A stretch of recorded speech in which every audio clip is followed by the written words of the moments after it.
Ezekiel chapter 37, the valley of dry bones. The hand of the Lord was upon me, and he brought me out by the Spirit of the Lord, and set me in the middle of a valley. It was full of bones.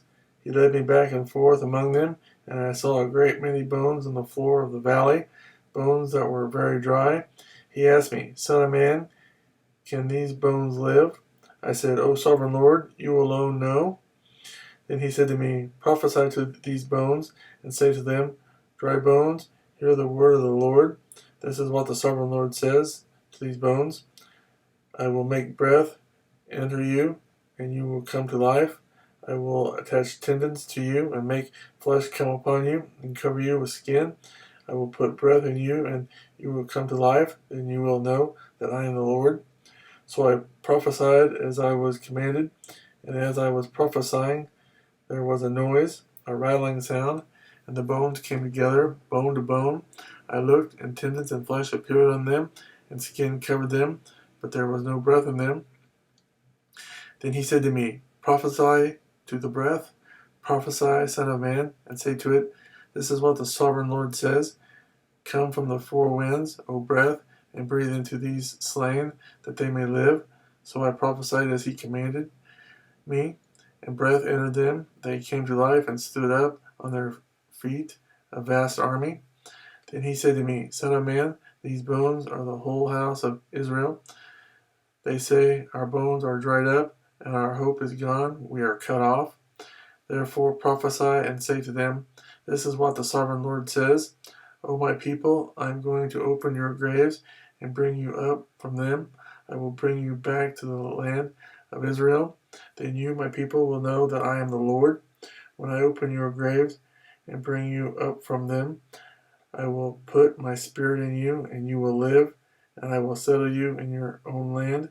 Then you will know that I, the Lord, have spoken, and I have done it, declares the Lord.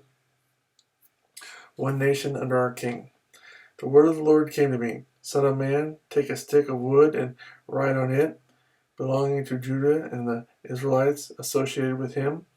Then take another stick of wood and write on it, Ephraim's stick, belonging to Joseph and all the house of Israel associated with him. Join them together into one stick, so that they will become one in your hand. When your countrymen ask you, Won't you tell us what you mean by this? Say to them, This is what the sovereign Lord says. I am going to take the stick of Joseph, which is in Ephraim's hand, and of the Israelite tribes associated with him, and join it to Judah's stick, making them a single stick of wood, and they will become one in my hand.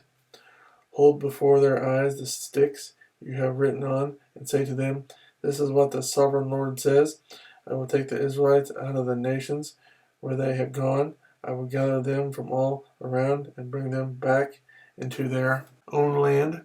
I will make them one nation in the land on the mountains of Israel.